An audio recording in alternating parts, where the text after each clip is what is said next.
Emily's List is actually was the largest PAC in the country before Move On emerged.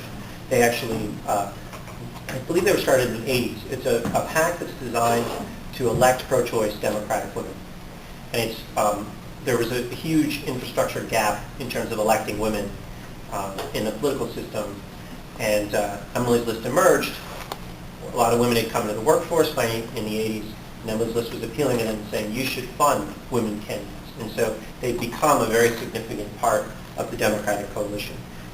Before Move On, they were actually the largest PAC in the country, and if you got there, they deliver just huge amounts of money and lots of support. They have a whole apparatus set up that can help female candidates with field, with fundraising, with anything that they need.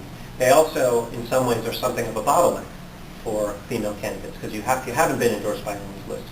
People think that's kind of weird, but you don't have to be endorsed to win, but it helps a lot. There is no analog on the male side, which presents its own challenges and opportunities. But that's what Emily's List is. And they are not a traditional group subjected to criticism, because there's no, unless there's something flagrantly illegal going on, there's no reporter who's going to go to Emily's List and say, well, I don't like the way that you do your endorsement procedure.